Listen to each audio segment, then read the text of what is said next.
mentioned they used real boxers, and it felt real. None of the moments felt like I'm watching a WWE iteration of boxing. Sir, cats are non-combatants, okay? We send cats to hunt down runaway slaves in the forest. These are the cats were not involved. This is a PSA. Man with a sword does not equal swordsman. I feel like every single antagonistic force in the Creed franchise is like, oh yeah, well you want to die like your dad who's dead? You know, your dead dad? Remember how your dad died, Creed? Man.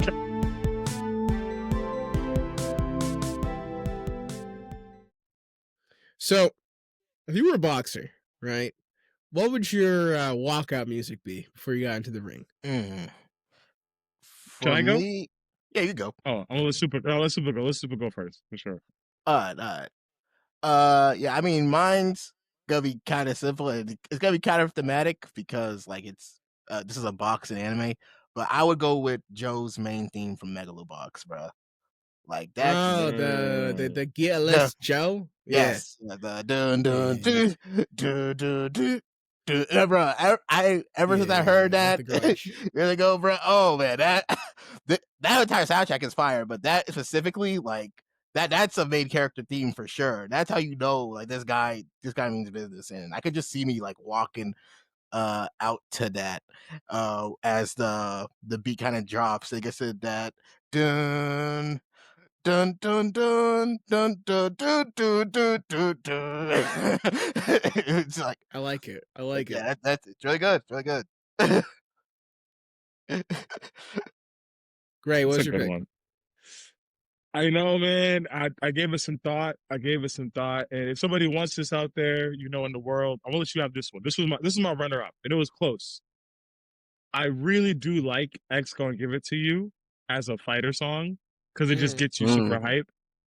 However, the song that beat it for myself personally, if I were a boxer, would have to be Power by one Kanye West. Yeah, that's pretty good. It's a good one. That particular record, because the beat is fire.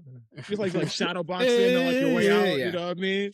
And they have like the guitars, 21st century schizoid man. And like I'm just imagine like sparks like flying off when like bass drums hit and like intensity. Like there's no song that makes you feel to me that makes me feel more like the man than Power. I think your opponent walking out to Power and they literally hearing like chants and man saying no one man can have all that power. Like, oh my God, this guy's gonna overwhelm me in the ring. He's powerful. Oh, yeah, so that's mine. It's gotta be Power. What about you, Beto? Dang, that's a good one.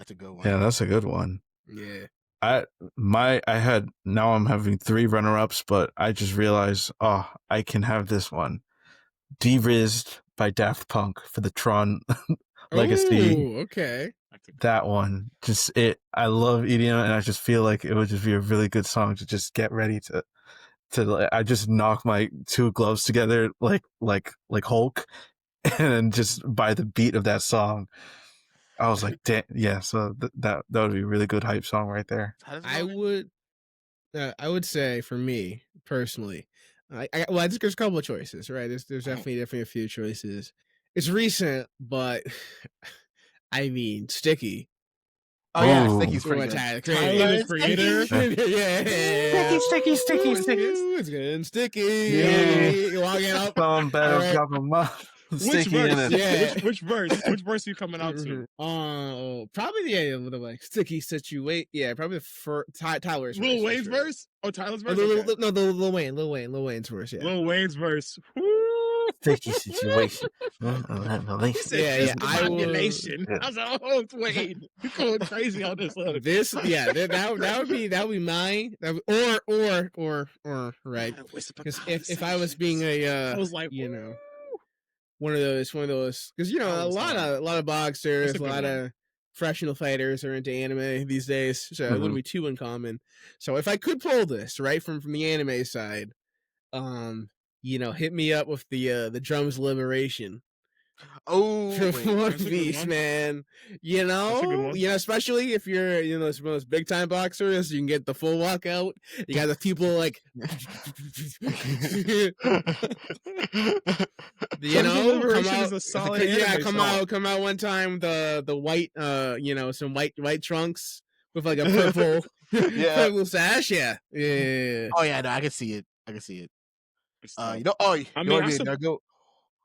Yo, you can say you think of another good one because I'm gonna do one too now that he's mentioned anime. Put an anime in the ring for real. Like weeb anime for real. Like One Piece in there. All right, you throw yours in, Super. If you try to go anime, bro, that girl again. Yeah. Do the impossible, see the invisible. Yeah, bro, fight the power. That's a solid one, bro. But you know what it really is, man? I think it's the nostalgia hitting me. I think Fighting Dreamers from the OG Naruto opening. We are fighting dreamers. Yeah. Yo, you imagine somebody like coming out like, oh, we just go my right now. It's like, I feel like, oh man, I can get the crowd hyped up. Or even number one from. Now you feel like number one. Yeah, bro. I hope she gets royalties for that forever, bro. That song is a banger, bro. Oh yeah, for sure. But well, welcome to the Pick a Fiction podcast, the podcast where we cover the very best anime, comics, movies, TV shows, manga, and more to find the very peak of fiction. And in order to do this, I have my crew right now. I have Supo. What's up, everyone? Beto. Hello, guys. That's it. Ray the Samurai. Thank y'all for joining us as we discuss the incredible Ryan Coogler / Michael B. Jordan cinematic universe. Mm-hmm. And of course, myself, Bates the Dust. So, probably what you're going to see from the title, of course, but we are discussing Creed today. The legacy sequel to the Rocky franchise that maybe people didn't have like a lot of expectations on when it first came out, but really came in, changed the game, and tied really nicely both the old to the new. Of course, directed by Ryan Coogler, starring Michael B. Jordan and Sylvester Stallone and Tessa Thompson. Really solid film, right? Some really excellent filmmaking. Can't wait to dive into it. And before we get into our main review, we're going to just do a quick little summary, just so we're all, up to date and we all know what happened, because it might have been a while since you've seen it. So do a quick summary of Creed. Creed starts with young Adonis, who goes by Donnie Johnson, and he is a bit of a troublemaker. He gets in a lot of fights as a kid, right? He is, in like a juvie kind of situation, right? He keeps getting fights, keeps punching different people, and he's taken in by the late Apollo Creed's wife, played by, I need to look this up because she's a pretty good actress too, so I want to give her flowers. Felicia Rashad, who plays Marianne Creed, who is, Creed's widow, and she takes him in, even though it's not her son, right? And, this is the result of Creed's affair, an off-screen affair that Apollo Creed had, I guess right before he got punched to death by Drago in Rocky IV. She takes Creed in, and she, gets him back on his feet and supports him. I mean, she's still incredibly wealthy from, everything that Apollo Creed had done before he died in Rocky IV.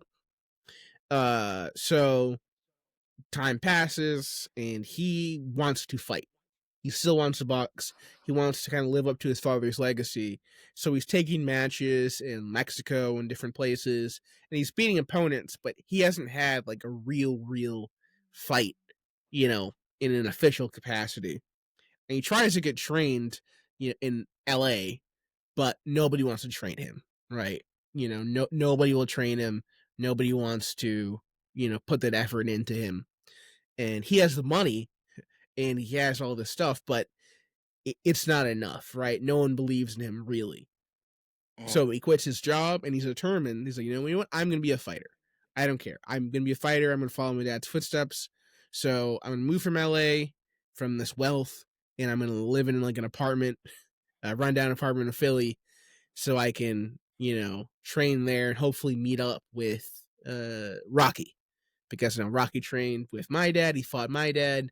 And maybe he can help me to become this fighter that I've dreamed to be. So, of course, like any good legacy sequel, he goes to the original protagonist and he's like, please, I want to be like you. And the original protagonist is like, no, I gave that up a long time ago. I ain't really about that fight no more. And, they go back and forth, but eventually he's like, you know what, maybe, because, he knows about Creed, he knows this and that. And he's like, I'll take you on.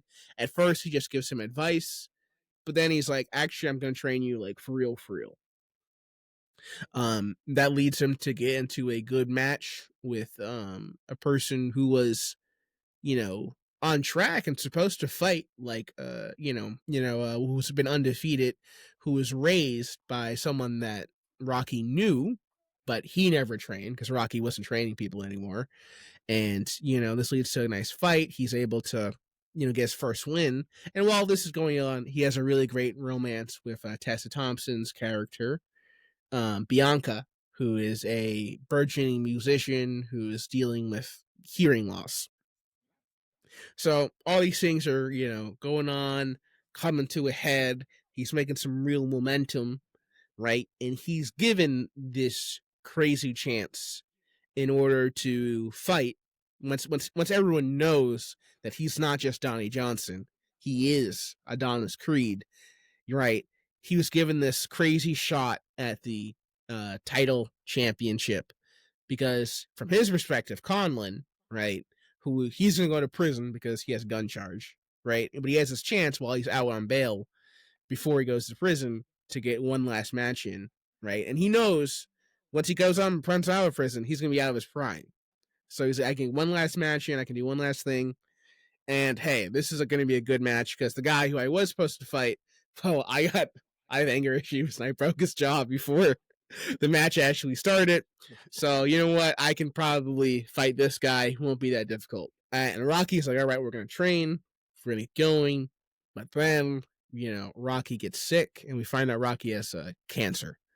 And he doesn't want to do chemotherapy because he saw what happened to his wife, who has since passed away, Adrian, when she had cancer. He doesn't want to go through that and, and not be worth anything. And he's just kind of like, saying, well, it doesn't matter. I'll just die, but I'll help train you. But Creed helps get him back on his feet. He goes through a big fall, but they kind of help each other, support each other back up. And they have a really incredible montage. And they train, go through all, his unique stylings and gets him ready for the big fight with Ricky Conlan. So head to head, Ricky Conlan and Creed. Ricky Conlan talks a lot of smack, but Creed, while he doesn't win the match, right, he is able to hold his own for the entire 12 rounds. And for the very first time in Conlan's career, he's knocked down by Creed. And it's really implied that if the match had gone on any longer, Creed would have beaten Conlan, right? So Conlan only wins by technicality. So in an act that kind of mirrors the end of Rocky 1, even though he didn't win, the fact that he got that far as a rookie, right, kind of cements him as a legend. And you can already see he's going to have a great career. When Conlan says, hey, man, you're the future of this league. And he's going to have this really amazing career going forward. He's able to honor his father. He's able to carry on the Creed name properly. And while still being his own man and forging his own path. And, you get a really nice ending of Creed helping Rocky climb those steps that he climbed all those years ago. and they're a family now. In spite of it all, they're just a nice little unit together, taking care of each other. Really, really touching ending, and that's Creed. And good recap. Good recap, bro. Yeah, solid recap for Thank sure. you. All right. So we're gonna get into our main review. I'll say before we get to main review, hey, please, like, subscribe, follow. We got many platforms. We got Instagram, we got TikTok, we got YouTube, X. Just hey, stick around. You'll probably like it. That being said, let's get into our full review. We review things on 5 points: visuals, characters, writing and dialogue, X factor, and hype moments in horror. So we'll start this review with our first point: visuals and art design. How do we think the film looked? I'll start us off by saying I think this film looks phenomenal. There's a lot of really, and I mean like really great shots throughout this joint. And maybe I'm a bit biased because I really like boxing mediums in general when it comes to like movies and shows. And they always have a good have a way of like hyping the viewer up, especially with like the movements and the choreography.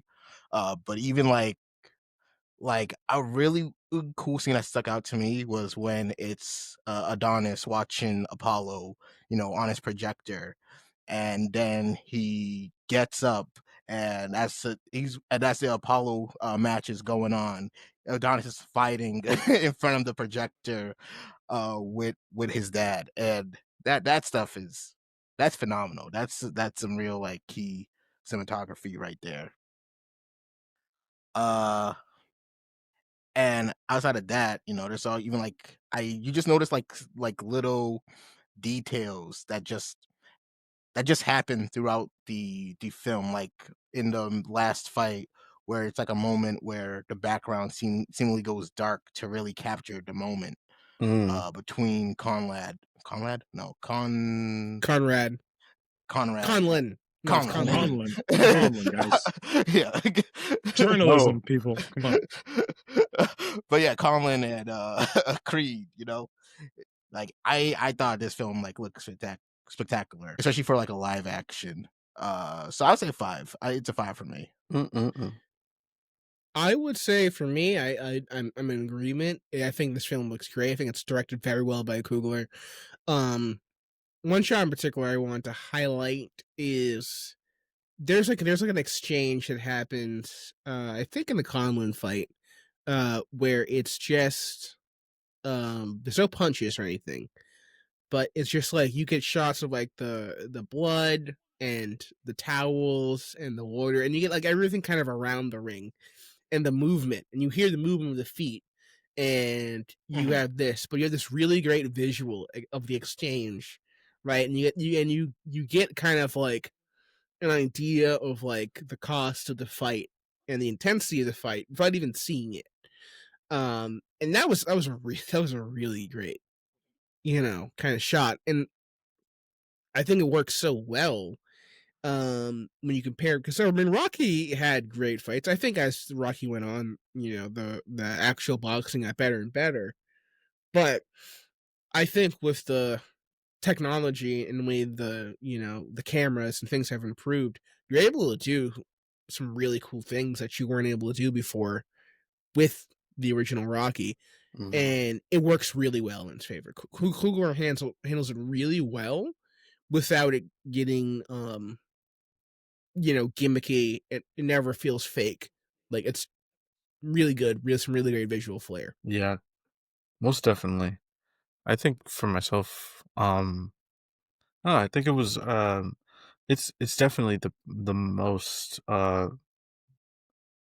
contemporary kind of style look, and I think one of the other shots that I actually liked was the one shot when he did his first fight. It I adore a lot of like one shot sequences, and especially Ryan Coogler. That's kind of his thing as well. He does a lot of like one shot sequences, and this one was on the edge, very much very appealing, knows where to keep the camera focused on, where to keep the camera moving. And this one as well, even if when it wasn't that one shot, he knows exactly where to keep the camera located and understand the feeling of just the situation, the mood, and all the exchanges from everybody. Um, Definitely a close big remark, and just how Ryan Coogler is a really great director and really understands the contemporary and feeling of basically all the like the whole Rocky franchise kind of feeling. So definitely give him the best out of all of these, and I think it's awesome. It's a really great visual appealing film. This up, this up. Got any points, Scur? I got my points. So Okay. I watching this film, I've seen Creed a few times. I've seen the sequels, and I never thought about it in these specific layers, but it was fun kind of having an opportunity to watch it with reviewer eyes, so to speak, and kind of think about each of these things at a bit more of a specific level. The visuals in this movie were awesome. There are moments where we're even watching like a for lack of a better phrase, a young Creed in the beginning of the movie, and we can see like scars on the face from the fight, right? We can see the emotion of of um of of of the person that would end up becoming his mother figure meeting him for the first time, right? Um, we can see all these different moments. Like I think of the first fight that we see him in overseas, and we don't know where he is, and he's like getting geared up, and he's walking up the stairs, and he comes into this medium-sized arena, and he's boxing, he's getting his blows in, and he wins a fight, and we're like, whoa, this guy's legit. And like we see that fight, we see that scope, and then we see him at his fight against Conlan, and the energy matches that shift, right? Like the energy matches the shift from small time combatant to big showtime showboat. Like this is the man. The moment where he has the same trunks that his dad wore. Mm-hmm. Some of the older movies, and like all of the visuals had a role and had an element to play. I think even like the scene where we see him in the back of the concert hall when Bianca's performing, the first time he sees her live, and kind of like facial expressions and like these really intense scenes, I was blown away by the visuals. When I kind of focused on them, they did not disappoint. In my opinion, Coogler rarely disappoints, especially in his collabs with Michael B. This film was no exception. They did a phenomenal job kind of nailing all the pieces. It came out really beautifully. 5 for me. Oh yeah. Yeah. What I really like too is it's just like a little thing, but like when a boxer like gets introduced, like their stats just pop Boxer up. cards, yeah. That was a really good look. And it's just tiny things like that, and it's just like this film knows really feels like it separates itself from the Rocky franchise. Like it's the same world and it's the same characters, but it is like doing its own thing, kind of similar to like a Peter Parker and Miles Morales thing with Rocky and Adonis Creed. And I'll say it also separates itself. I mean, we'll probably talk about this more in the X Factor, but it definitely is there's definitely a visual distinction between this and the future Creed movies. I think it's the best looking out of like Really all the other Creed movies. I mean, I think okay, best. Okay, maybe best is a little harsh. I think this is the best directed out of all of them. Okay. Like each of them definitely brings like their own kind of flair to it. But we'll talk about that a little bit further. But I think this stands out visually, even with the other movies in its own franchise. And I think one thing I want to highlight, before we move on, is the makeup they did for Rocky, right? especially when he got cancer, was like really good. Like I saw him, and it was almost like scary in some parts of just how sickly, he Going looked. through treatment, going through the treatment, even for the old guy. I know it's a minor thing, but like, I think we've all seen movies or TV shows through this where, someone's supposed to be sick, and they put like the minimum effort into selling it. Now, they might put a little makeup on around the eyes or whatever, but like, he looked haggard. Well, the funny thing about that scene, right, is that like Sylvester Stallone actually injected himself with a disease to really full effect. He really wanted that Oscar that year. It's really a method acting. But yeah, he was. How bad do you want it? Just a little cancer. Yeah. And I really like how they handled that. Like, I think that's another thing I would say. All the makeup, all the different things they had. When he was getting beaten up, the makeup they had to make his eye puffy, right? To the cuts and stuff. Yeah. It felt real. It felt like it was a person like he was actually getting beat up in that fight, So I mean, I gotta give a big shout out to whoever is the costume designer, the makeup people, because they did a really great job on this movie in making it feel real, right? In a substantial way. Yeah. So it's a 5 for me. Yeah, and I'd be remiss to not.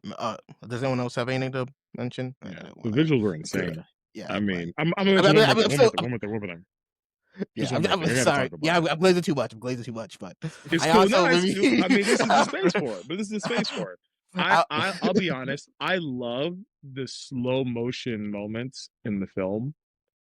Each of them felt like they belonged there. Yeah. Right. Yeah. Like each time that we saw a haymaker land in that fight between Creed and Conlan, that slow motion, like the moments with like, I love the scene. It was so interesting where like he was like spitting up blood, and like they had to they had slow motion cleaning off the mat with the towel, and just like they're like, yeah, man, he is.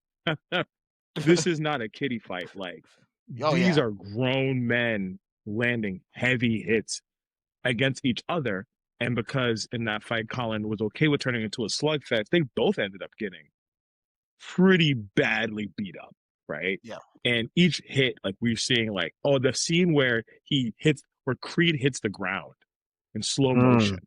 We're watching his body slowly descend and then whoop on the mat. Yeah, he was laid out. Ooh, he was laid out. But the way it was shot, bro, you were falling with him. Like it was recorded in a way where literally the camera feels like you are in the process of descending with Creed as he's falling. And I was like, that is such a cool way to shoot that shot. Like, I mean, there's a ton of ways to shoot a knockdown. That I think adds to the visuals. That last fight was incredible cinematography from all involved parties. If you mentioned the makeup bait, I think that was a valid point. I think even like the recording elements there were gorgeously done. Oh yeah. This movie knows how to like put you in the shoes of Adonis for sure. Like, and even like outside of like that, the main fight at the end, there's like that when he was in his like first official fight. That entire fight is like one take. Yeah. Like, and it like it's just Michael B. Jordan and I forgot the other dude, and the other dude just going at it. Leo. Yeah, Leo. And even like the breaks and from like start to finish, I just love that. I just love how seriously so edge to your seat kind of feeling, just very super like wow, you're captivated. Yeah, you get to experience his first win with him, and you feel as happy as he does. Like it's great. It's great stuff. All right, moving on to our next category. I'd say characters, pretty good. I mean the main characters we can talk about. There's like 3 main characters. There's Adonis Creed, there's Rocky, and there's Bianca. Right, those are the main people. and I guess not as much, but a little bit of the mom, right, as well. Yeah. But mainly it's like those first three, and I want to talk about specifically. I lead it open. Talk about Creed. I want to talk about Rocky. Mhm. This is a really great continuation of the Rocky character. Especially coming off of the mostly most of the connections, like I guess Rocky 4, but even then it's referencing things from 2 and 3. I think specifically that fight they had in 3 between Apollo and Rocky, that you don't know the ending of, right? Yeah. And it's a really great continuation character, right? He's sad.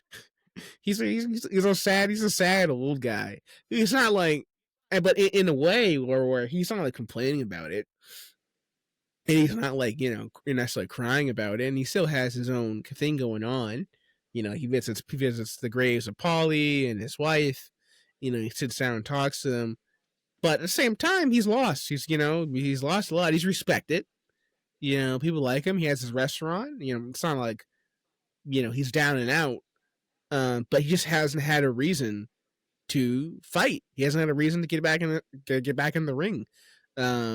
He's distanced from his son, and he's just kind of like going through it. And I think that's like a really great way that feels like a good continuation of the character, but so very respectful of Rocky and his legacy, right? And it does not really stomp on it, or doesn't turn him into something he isn't, because you could have gone many different ways with him, right? But I really like the relationship he forms with Creed, and he as like the uncle figure, and as this guy, he's kind of like, oh, well, I don't know how the phones work or whatever. He's very endearing. He's endearing. He's funny. He's really with it, and he's one of the strongest points in the movie, and really makes the legacy work in a way that could have failed, in so many different ways. But he's bringing it. Still, Stallone was bringing it, and I really hope, as a fan of this franchise, please bring back Stallone for Creed 4. We miss him. Yeah, no, I don't know. Maybe we're good without him. Creed 3 is missing Stallone. I guess so, yeah. Yeah, I feel you. Nah, he could have been in 3. But I think now it's just officially, it's about letting the old generation, rest, and letting the new ones take over. You know what I mean? That is kind of a theme. Yeah, I'm not wrong. But yeah, no, I agree with you. Their relationship that Adonis and Creed have, the central three, with Bianca in there as well. Like their vibes are so like good, especially between Adonis and Rocky. Like they have this mentorship that kind of like evolves a bit into like a father ex son type duo, where they both generally like care for each other like family. And like when Rocky got diagnosed with like cancer, you could generally see how like hurt Adonis is about it. Even more hurt that when he heard that Rocky wasn't gonna fight it initially, and to the point where he's like crashing out at everyone, crashing out at Bianca, and he's just pushing. He's pretty much like pushing like the people who he got close to like away from him, and by the end of the movie they resolve that. But you like definitely like see the bond between everyone. And even like with a couple of the side characters, I like think the mom is great. She's only in here for like 20 minutes, but I think every time she's on screen, 25 minutes, but every time she's on screen, she has like a strong, presence. Like when she's just watching Creed's first match, and he's or not Creed's match, but Creed's one of Creed's official matches. I can't remember if it was the last or the first one, but Probably the last one, bro. Yeah, I think it's the last one. but she's like she's worried about him, but she's just so like engrossed in his fight because she's his mom. Like it's like I can see my mom doing that. Kind of. My mom would probably go to the ring. It's not the fight. See, that's why I don't want to tell her about this. But that's funny. I think the only thing I have about just character wise that I feel like could have been done a bit better, and I'm looking at it like objectively. I think the only thing that could have been done better character wise is like Conrad, or I don't know, I keep calling him Conlan. Conlan. Conlan, yes, thank you. It's British, so what can you do? I do like him, but I feel like there could have been a more depth to him. He kind of just felt more like, to me, he felt more like a wall to overcome, and there wasn't really like a whole. I'm not saying everyone has to have like this in depth like backstory or relation to. Yeah, I know what you mean. He didn't have the depth of like Apollo Creed. Yeah, in the first Rocky movie, right? Yeah, or like even or in like Drago. Yeah, or Drago, or even Clubber Lang. Yeah. Clubber Lang, like, and even in future like Creed films, I feel like the main boxer that he takes out actually has that depth that our main one in this motivation. Yeah, motivation. Colin's just kind of a dick sometimes, but it was only towards the end of the movie that he berates Creed, but never like throughout the movie in a way. Yeah. He berated the other boxer. He injured him and he couldn't get to fight him because he's a jerk, bro. He was a jerk the whole movie. Yeah. It's like, this dude's a scumbag, bro. There's no real justification to his behavior. Yeah. He's behaving to his own detriment throughout the film. I understand what you're saying. Yeah. But yeah, other than that though, all around I think the characters are pretty good. I personally give it like a 4.5. Yeah. Gray? Now, I don't know if this I don't know if this is what you were gonna talk about. But Gray, I'll give you the floor. I need you to talk about Black Love. Yeah, man. Hey, man. Listen, I'll be real. I'll be honest about it. Tessa Thompson's gorgeous, man. She's gorgeous. She's gorgeous. And she played her role in this film really well. Someone who is observing someone from a different culture, because she's from Philly, he's from Cali, and so they had that moment together, and she was just like, is this how you approach people? Hey, where are you from? Like, this is what's going on here. He's like, I just want to get some food. Like, I'm not trying to do that. I just want to, thought you might be hungry. Let's go out. And I liked how I will say I did enjoy the two of them together on screen for most of the movie. I think in the majority of spaces, it was beautiful. I also like kind of like the trajectory of their story, right? Like, they're building a bond, they're building a connection, but towards the beginning of the connection, he realizes something about her that she is coming to grips with, which is her progressive hearing loss, where it's gotten to a certain stage at the beginning of the movie, but towards like the middle of the movie, it becomes something that is extremely stressful for her. And there's a moment where Creed has a fight when he is backstage at one of her shows. And I thought this was an interesting point of the story. And the guy that started it was calling him Baby Creed. And he had just gotten called Baby Creed by another guy in the posse. But this guy was making conversation with his girl first, called him Baby Creed to come take a picture with me, and then called him Baby Creed afterwards. And I think at a certain point, he was like, man, like, I'm stressed out. Yeah. My father figure is dying. And here you are. I don't need this from you, bro. obviously he didn't like it's machismo, right? He didn't get into the nitty gritty of how dare you assault me when I'm having a stressed out experience in my personal life. He was just like, I'm gonna throw hands on this guy. Like, Yeah. what we're talking about? Like, well, it's wild. 'Cause I will say this. I will say this. And this isn't just this movie. This is every movie. This is every Creed movie. But I feel like every single antagonistic force in the Creed franchise is like, oh yeah, Creed? Well, you want to die like your dad, who's dead? You know, your dead dad. Remember how your dad died, Creed?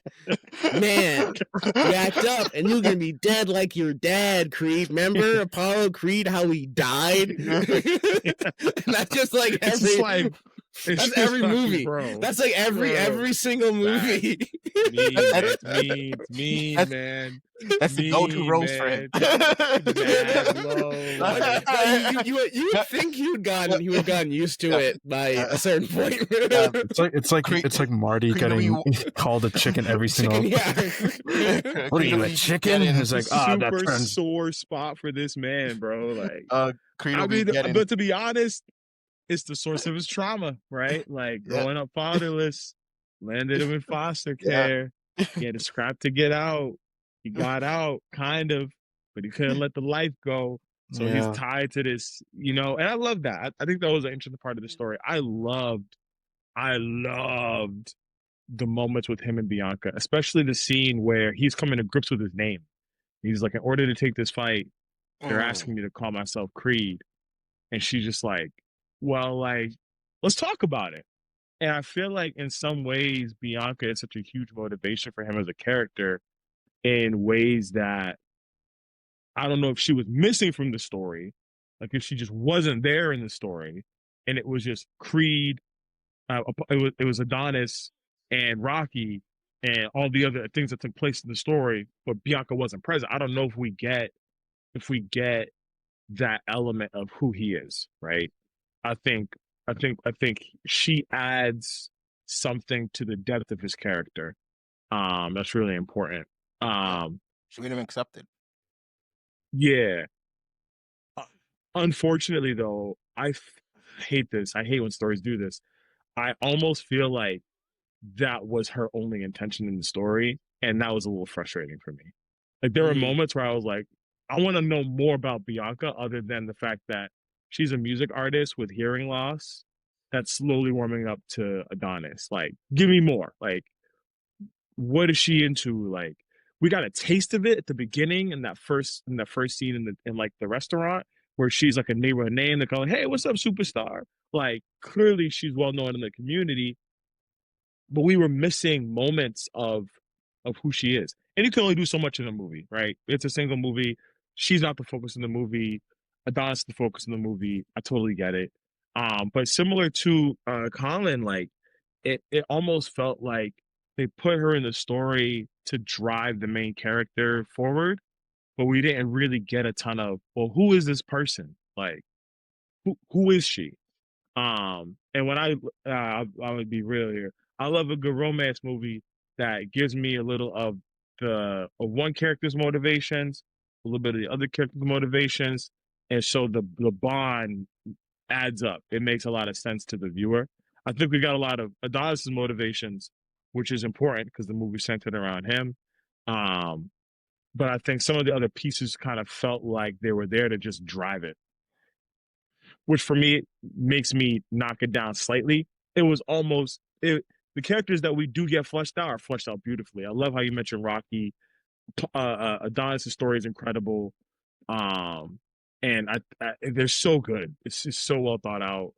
It's just a few misses from the supporting cast. For that reason, I have to knock it down to out of 4 for the characters. But overall, really, really well done. Yeah. There's some really good characters. Especially I do want to say this about Creed about Donnie is that I've noticed that he's always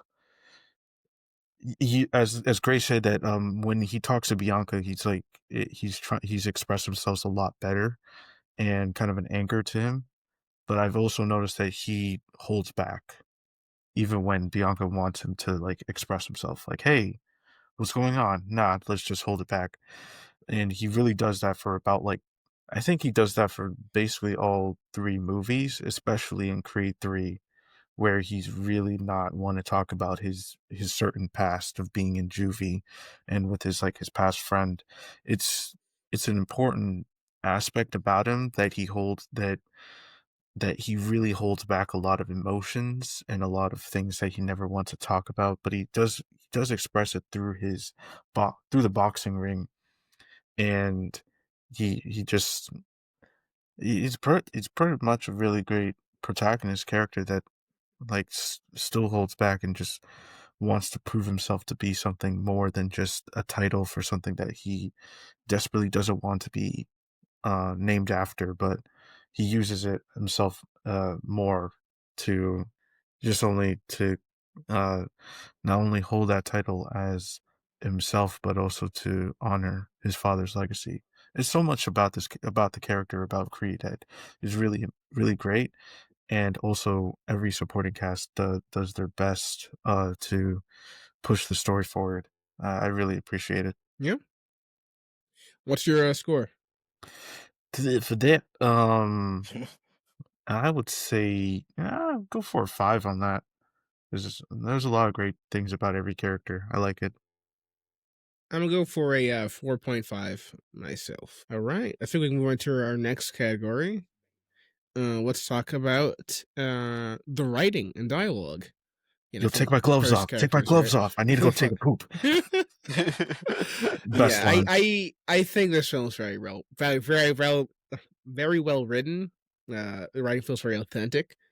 You know, I say especially the dialogue and the way it never feels contrived, right? When it takes a lot for both Creed to break down Rocky's barriers, and for Rocky to get through Creed's barriers, right? Because they're both carrying like different traumas and feelings and whatnot, and that kind of like moment where they both kind of how they both get to each other, like even how Adonis kind of brings Rocky back into the training feels real, right? And just seeing how the thing kind of how it all kind of comes together, how he gets this crazy chance to fight Conlan, and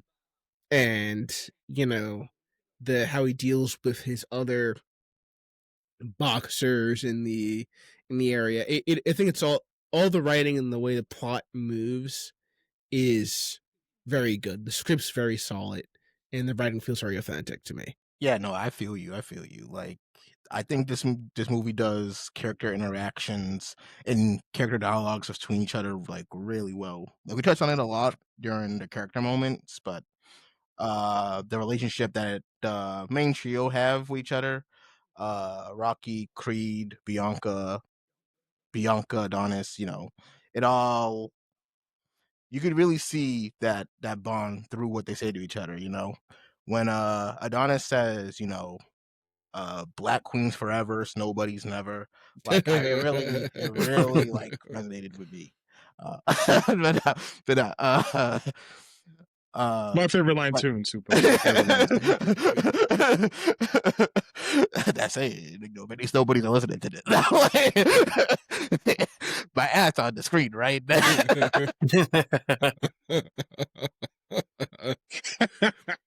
Get yourself a Nigerian prince over here, right? That goes for the Black Queens too. You know what I mean?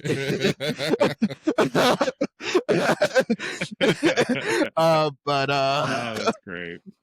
No. But the main thing about this theme about this movie is Adonis wanting to prove himself, and he wants to live up to the Creed name, even when he doesn't want to use the name Creed.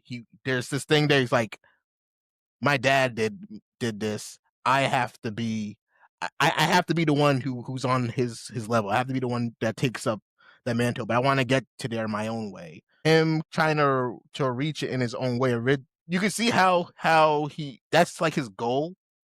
You can see how his mentality towards that goal kind of changes throughout the film. Like, first he wants to get to his own merit, and he does that, right? but like he doesn't want to use his name. He wants to go by the name Johnson. He wants to be this like under this boxer that comes out of nowhere, takes the boxing world by storm. And then when all the media comes out about him, he's like, now I want to still obtain this goal, but like if I use my name, will it give me will it be like an easy ticket up there? And he doesn't want the easy ticket. He wants to actually wants to get there through his own blood, sweat, and tears. And you could see like the people around him, convincing him, Bianca especially. You know what I mean? I really like the relationship between him and Bianca in this film. They're all the like from their first interaction to him be like, "Hey, turn the music down." He's like, "Oh, I got you," and she just turns it back up. That's great stuff. That's great stuff. For her showing him how Philly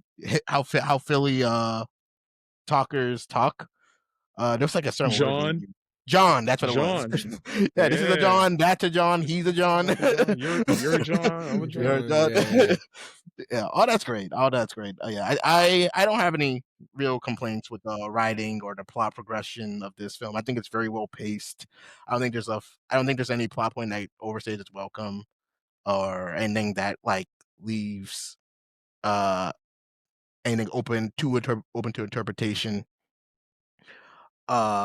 And even like the ending with like the how he doesn't really win the fight, but like he's the people's champion. Like how in Rocky, mirroring how Rocky was in his first film. All that stuff is great, and I gave it a 5 off of the writing. I think it's really stellar. Writing is really great. I like all the humor and the courageous banter between each other, and especially I probably will save it for the hype moments in Aura era, where a brief conversation between Creed and Rocky in the final rounds of the fight, which really sets absolutely what the whole tone is, what the whole theme is. Everything about this whole movie is exactly in that one moment in that fight scene. I definitely give this a 4.5. I will. I'll follow up. I think writing dialogue is a 5 for me. So it's been a while since I've seen the OG Rocky movies. I did not watch the OG Rocky movies to prepare to watch Creed. I simply watched Creed as a person, like in the time that the film came out, going to the theaters and saying, "Oh, a boxing movie, that sounds cool," and like sitting in the theaters and watching it and be like, "Oh, wait, I recognize that guy, Sylvester Stallone. Wasn't he in the old boxing movie?" If you watch this movie without any prior context, still a very good movie. If you watch this movie with prior context and you see familiar faces and familiar scenes from the original films, and you're like, "Oh wow, I remember that scene from that movie. Oh, I remember that scene. Oh wow, those are the same shorts that he wore in that movie," right? Like you're having a lot of moments of nostalgia. I think writing that rewards a longtime fan, but doesn't disadvantage a newer fan is hard. It's not an easy thing to do. Most movies force you to watch the originals, and fans will say, "Well, that's a good thing." But I think there's merit to a movie that doesn't force you to watch something from 20 years ago, but that would allow you to enjoy a film as what it is, and it still hold weight by itself, right? And I can honestly say that Creed holds weight by itself. It does an incredible job of giving you a character early as a kid, giving you justification for his situation. Your father died.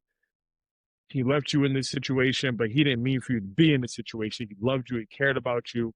And he doesn't believe it at the beginning of the movie. Beginning of the movie, this woman shows up and tells him that his father loves him. And he's just like, "I don't buy that. Like, there's no way. Like, You got to be kidding me. Did you know him? Like, did you even know who he was? Like, what are we talking about here? And we fast forward to the end of the movie. Right, this is bookends, right? This is the left bookend, the right bookend. We get to the end of the movie, and he's on television, HBO boxing, final interview of the film. He's talking to the reporter. Mm-hmm. Reporter asks him, if your dad was here now, what would you tell him? And in that moment, we almost get what one could call a moment that he hadn't said out loud for the whole movie, because we weren't sure as viewers if he genuinely believed it. But he came to a point after going through such a long journey that I genuinely believe that my father loved me and I love him too. Right? Like I have a sense of kinship to my father that I built through, even though I never met him. I never spent a day with him. But I love him and I know he loves me, and I've gotten that, I've ascertained that through this adventure I've gone on, through this experience I've had, through the people that I know that he has connected with, and now I have also connected with through Rocky. I feel like writing that had such a masterful way of making the end tie so beautifully to the beginning is genius level writing. I think every moment in the film, I'll just talk about a few that I loved. That was a moment that I loved. How we tied in the intro of the film to the end of the film. Another moment I loved was a cultural moment in Philadelphia with the bikers. Yes. And the scene where the biker sees Donnie kind of sitting in front of the gym. He's like, "You're Apollo Creed's son, right?" Oh, like, I thought you were talking about you. Oh, I'm gonna get to it. I ain't done. This is what starts the moment, right? Because it's a young kid on the bike. And he's like, "You're Apollo Creed's son, right?" He's like, "Yeah." In that moment, right? So now we're seeing he's coming to grips with who he is, right? He understands his connection to his father, that his father was important to the culture of boxing, right? And to the culture of fit, like all these things connected, right? And then he has this moment where he's been running behind Rocky in the car earlier in the movie, and now he's like, now I want to ride behind motor. Let's roll. Like, so he's running through the city and he's calling other people on their bikes, "Yo, come around with me," like. And now he's like, running through the city. We're gonna see Rock. Yeah, we're gonna go see Rock, bro. We're gonna go see Rock. So he's running through the city with all these bikers doing wheelies, you know what I'm saying, riding around him. And then he stops in front of Rock's place and they doing the circles around him and he's shadow boxing in the middle. And I'm like, bro, this is so cold, bro. This writing is so cold. Like, nothing, every moment in the movie, when you first watch it, you think to yourself, why is this here? What does this matter? Why do we need this in the story? Everything ended up holding weight. Every single moment ended up holding weight. Yeah. Donnie selling his car. We don't see him drive much in the movie after that. Like, my boy's getting it out the mud. He's on foot for most of the rest of the movie. Yeah, he's in the passenger or in the backseat of the truck. Like, he's getting out the mud. Getting out the mud, bro. Like, he didn't need a car. That fancy whip is tantamount to a cushy, sweet lifestyle, lap of luxury, and he didn't want a lap of luxury. He didn't want that. He didn't want to feel like he was gifted everything that he received. He wanted to fight for everything that he received, and his character was built through the plot. I love that. That was incredible. There's just so many beautiful things about this writing. I feel like, for me, to be honest with you, the writing for me was an enormous standout. It was an enormous standout of Creed. The characters were good, but the writing was superb. The writing was superb. Everything had a place. I got to give it a perfect 5. It's a 5 out of 5 for me, for sure. I agree. It's a 5 for me as well.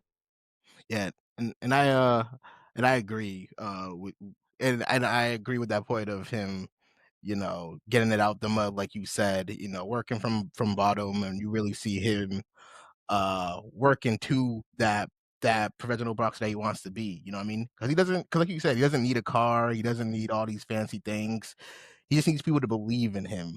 And he needs to believe in himself because that's his creed.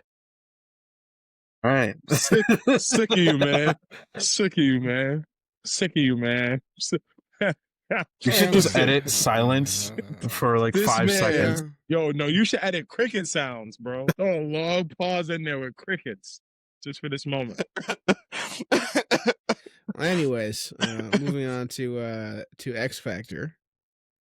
Guys, So, I would say in terms of what makes this film unique, I would say it is like a perfect legacy sequel. I know we've talked about it before, but there's a lot of legacy sequels.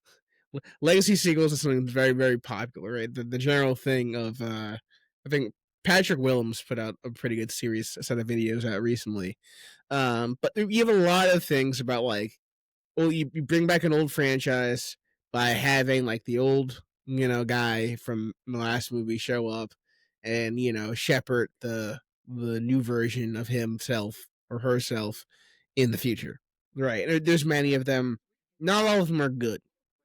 Right. You think of like Tron Legacy or like even the Star Wars The Force Awakens or stuff, right? And it's a lot of nostalgia pandering and doesn't always like hit the same.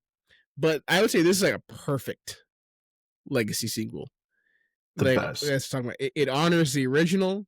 It makes something new and interesting, right?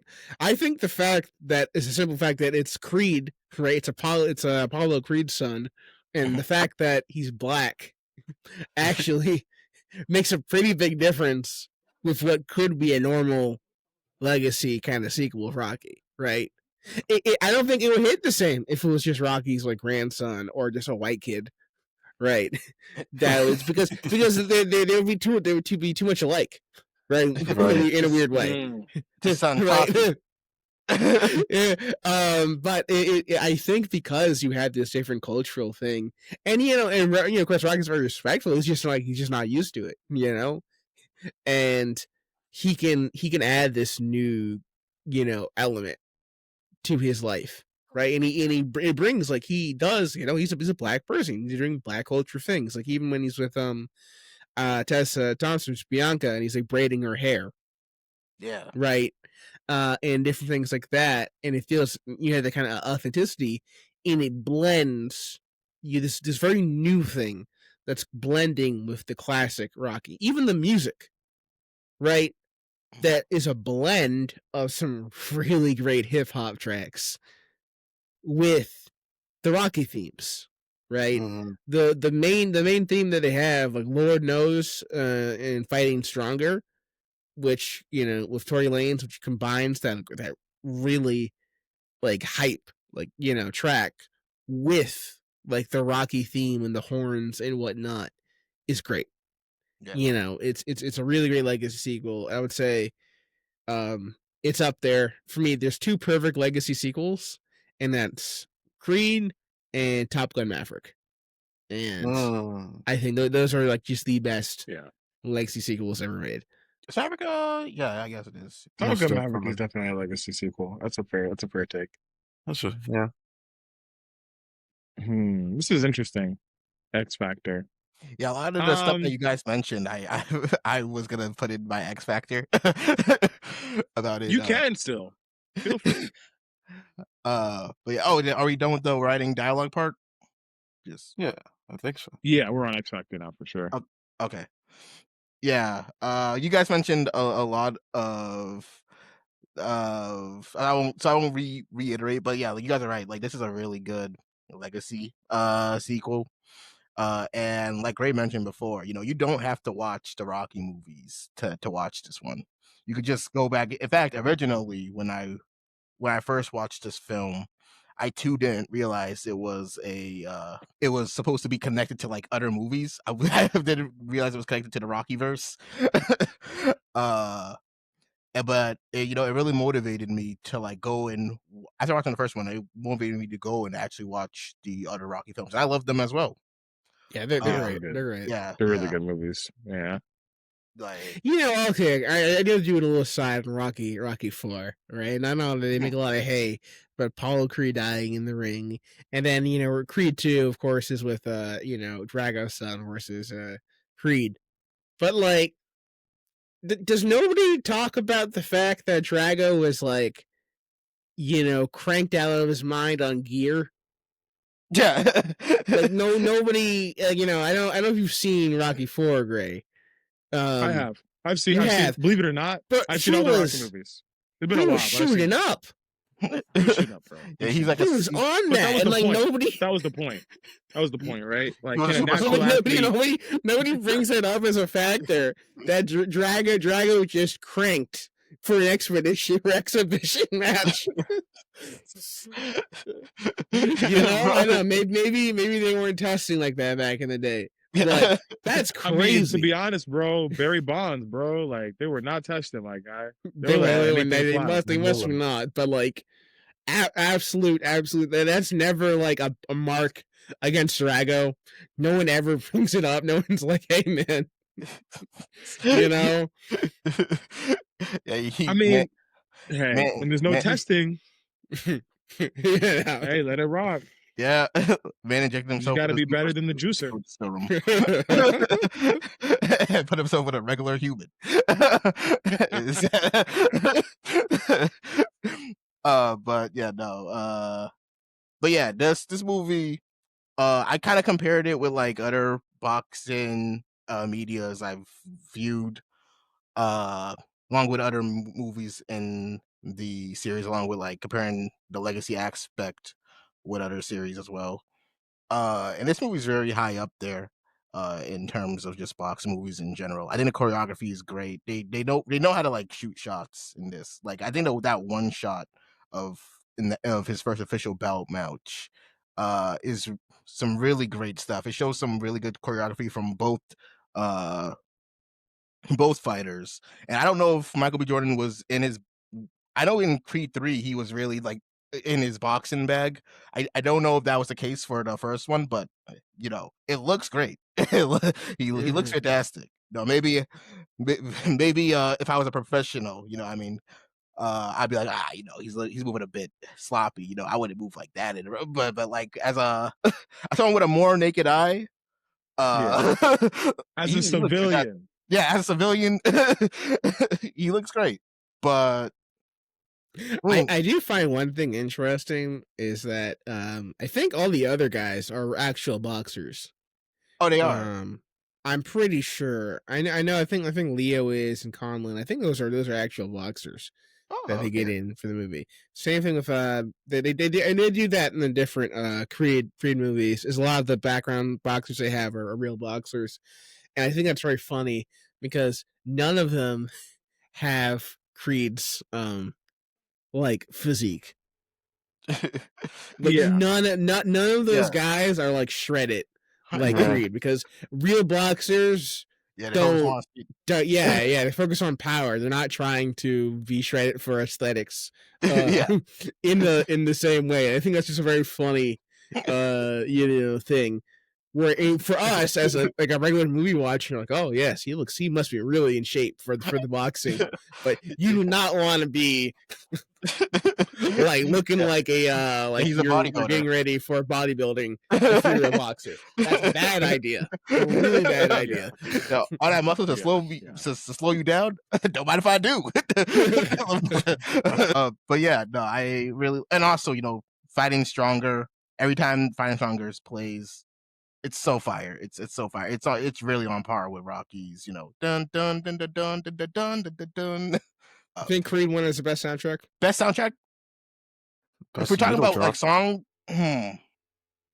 I'll say this: Creed movies or Creed the Creed / Rocky movies. Creed 3 outside of the Creed movies. Right.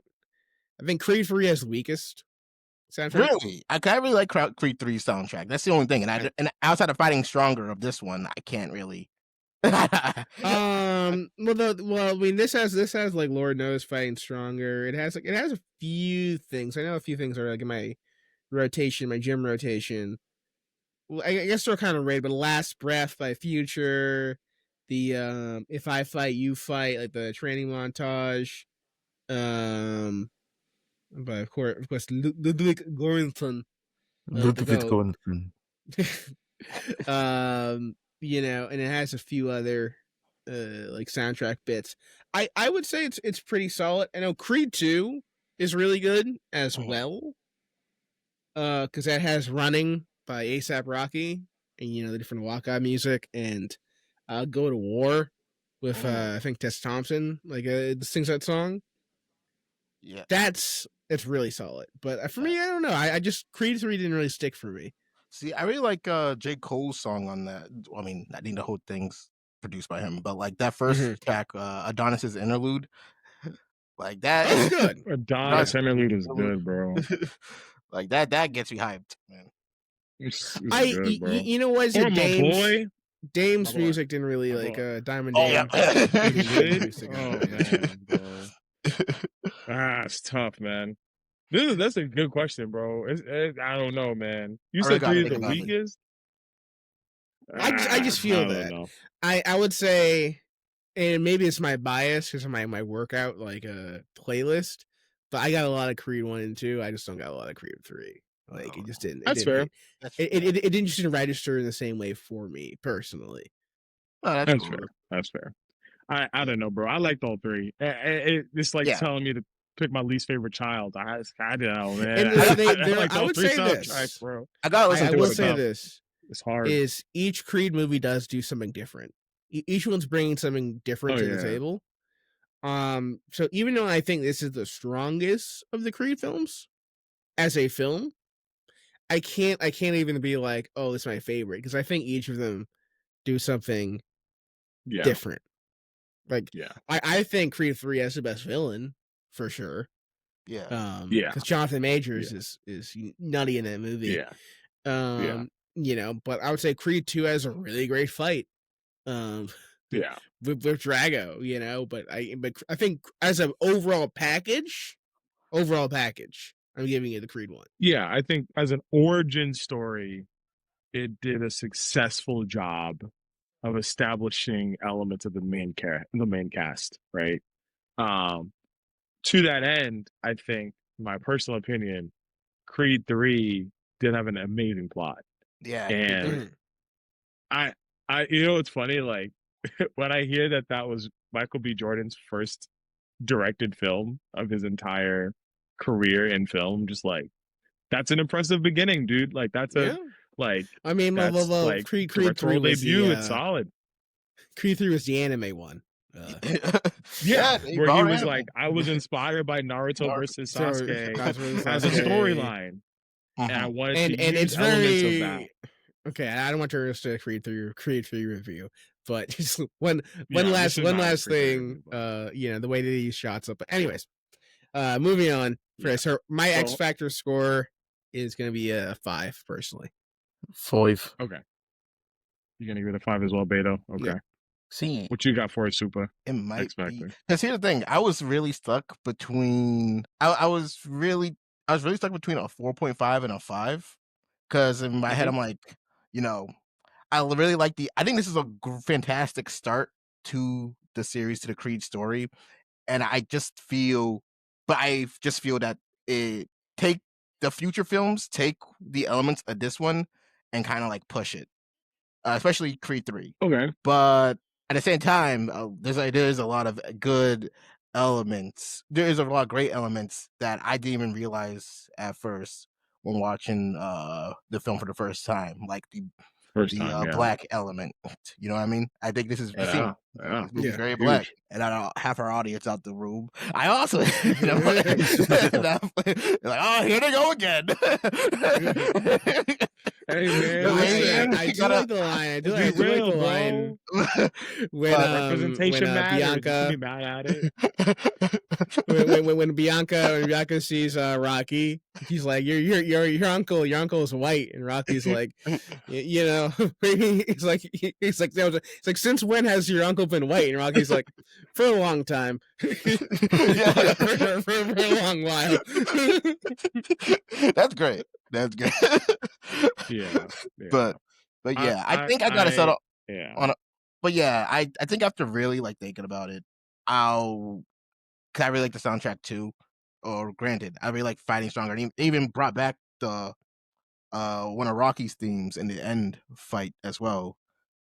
I give it a 5. I feel like I gotta give it a 5. It does, even though it's a start to it, and they do push the themes further in the future films, and even though like other boxing media do their own thing with this project with boxing, I think it stands on its own like very well as a black boxer just trying to make it out. You know what I mean? Was okay. And before we went to the next category, was when Rocky got to the Gray didn't give Beto? No, Gray. Yeah, I don't think Gray. Yeah, I haven't voted on X Factor yet. But I will now. In this very moment. Yeah, I know Bate kind of base his opinion on sequel films that are designed to kind of carry sequel legacy films. I know Super kind of talked a little bit more about boxing movies in general. I think when I think about X Factor for a Creed movie, my perspective is a little bit more so like what makes this film unique. I think about a little bit of a mix of those two things. I think about other boxing movies that I've seen. And there are many films in the ring that I've seen at this point. It almost seems like they're ramping up more and more of them in the modern 21st century. I would also say that another factor that I thought about with this is how well do the characters mesh with, and this is something that you'll only know if you've seen the original movies. How well do the characters mesh with who they were in the original films, right? Are characters consistent? The characters that are reoccurring, the characters that we're seeing again. And to be honest with you, oh yeah. Mm-hmm. Everyone was consistent. I think the Rocky mentality of I fought for so long and I'm tired now. I'm kind of done. But having the fire lit under him by a Creed. and the Creed, like Adonis being his motivation, I loved because I remember the older movies where Apollo was his motivation.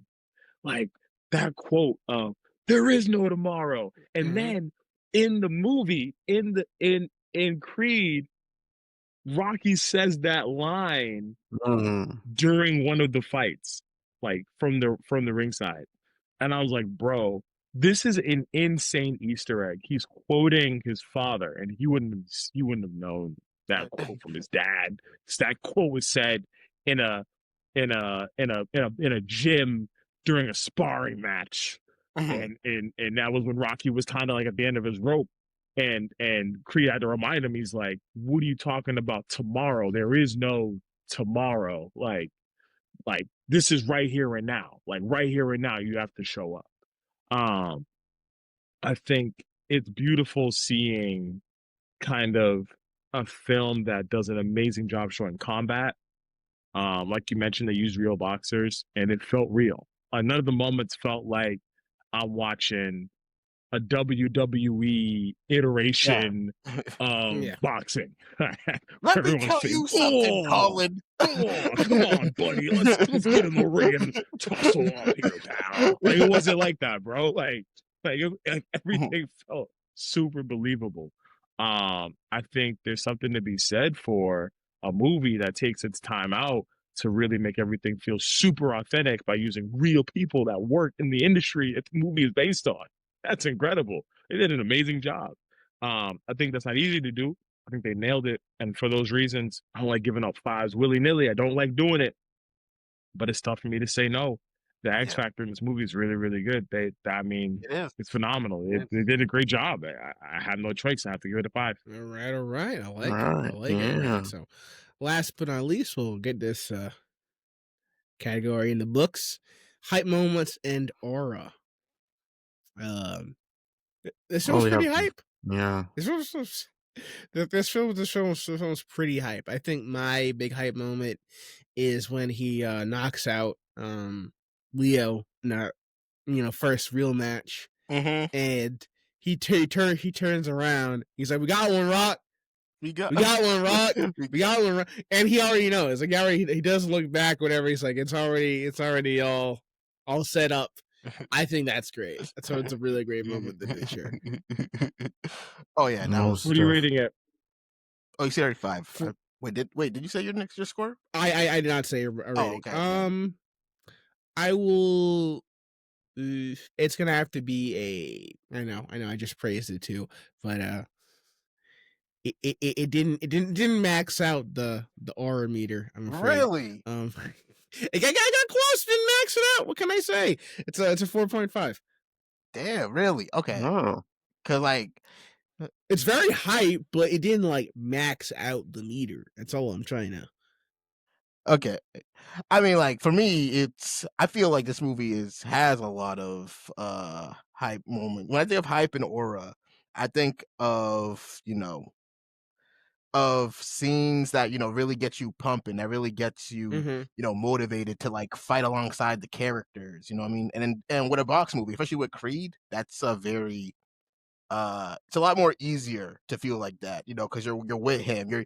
You're gonna be watching him, and you feel like shadow boxing with him. You feel me? Yeah. Like for me, like I gave the movie a 5. Because there's just so many good shots, there's just so many good moments. Like I mentioned it before, but when he's shadow boxing in front of the projector, with his dad's fight playing in the background, and Fighting Stronger is playing in the background. Plus, Fighting Stronger, every time Fighting Stronger plays in this film, that's automatically like a +1 point. They play that a lot in the film. But my big hype moment was in that final fight with Conlan, and he gets knocked down, and Creed seemingly, it seems like this is gonna be it. And then he gets like a flashback of like his family, of his mom, of Rocky, of Bianca, of everything he went through. And at the very final memory, it's Apollo. He never met him. He only seen the video. It's a memory of Apollo. And that gives him enough energy to like shoot back up again to give that second win. That was like that's cinema. That's cinema, bro. Yeah, you're not wrong. You're not incorrect. Yeah, most definitely. But yeah, nah. For me personally, it's a 5. But yeah, and maybe that's just because it's bog. I have a bit of a bias when it comes to these kind of films. But I definitely was like swayed, especially as someone who took a little bit of, not to do my own whore, but who took a little bit of that boxing, for a month.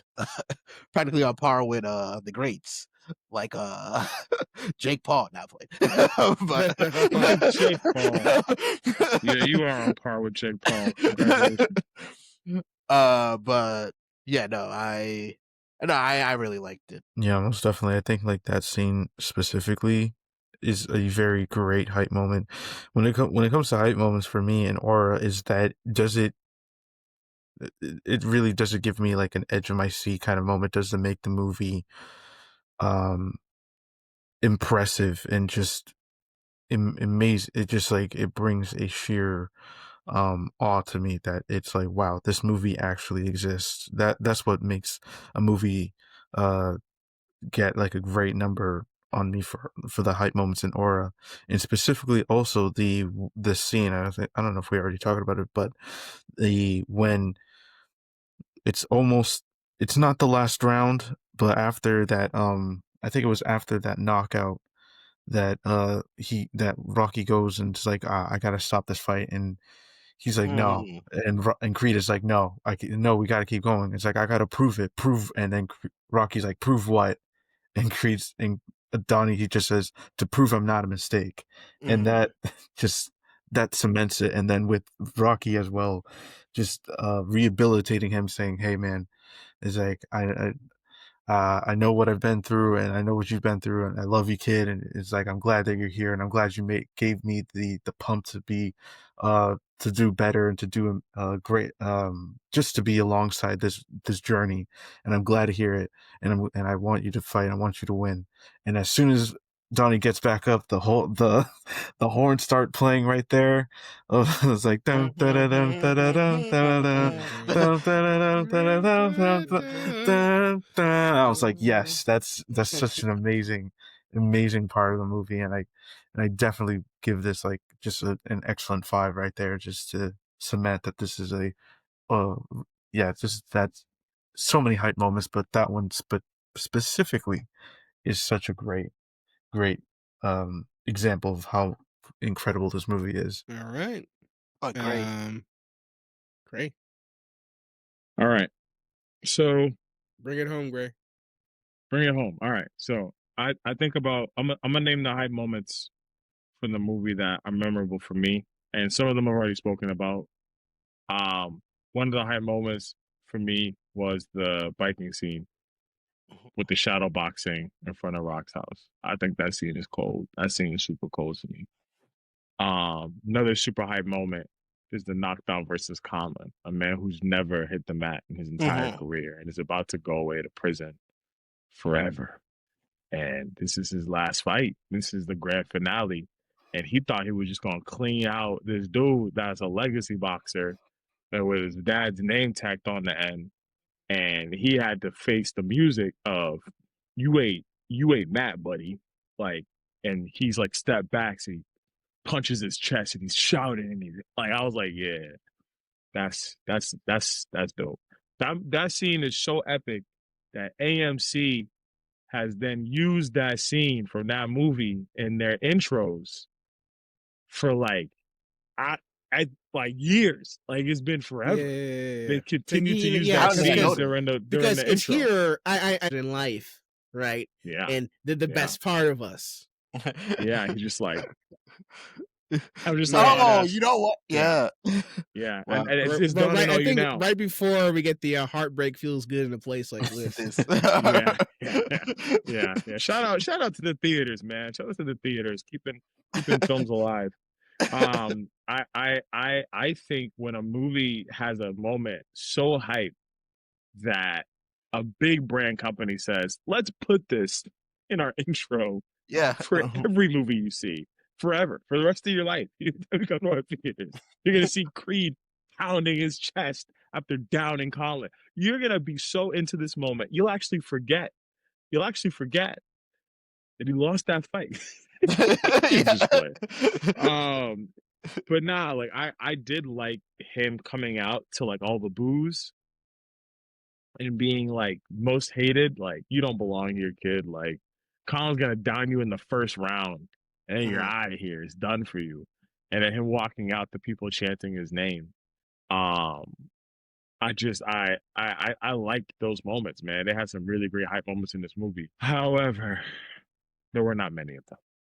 There were only a few. There were not many of them for me. There were only a few. And to be candid, a lot of the Rocky movies I've seen just had more hype moments.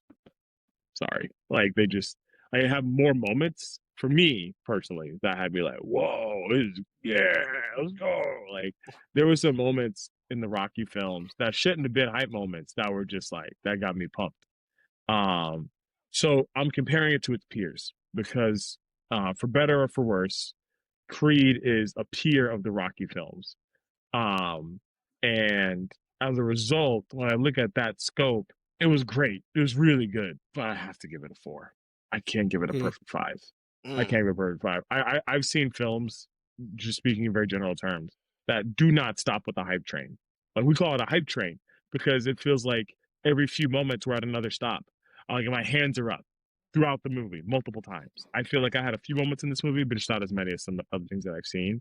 And that's why I'm giving hype moments in Aura a 4.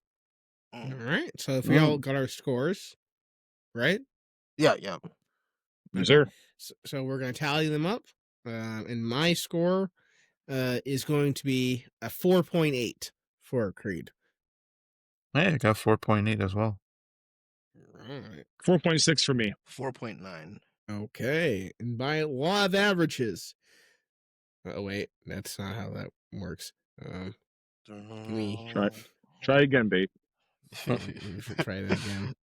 Wait, I've messed up at some point. All right, give me a. Come on, man. A second. It's addition and division. You got this. Yeah, I know. Murder divided by 4. But hey. Hey, you know what? If you're such a smart guy. Well, you try adding 4 numbers. Yeah, you try adding 4 numbers, okay? Okay, man. All right. The final score is a 4.8. All right. That is going to congratulations. Rock, we did it. We got one. We got one, Rock. All right, so that puts it in the top 5. Okay. That's impressive. So right now, our current top 5 is Gurren Lagann, Across the Spider-Verse, followed up by Superman 2025, Creed, and then right underneath that, Neja 2. So it's in good company. So we can officially call Creed peak fiction.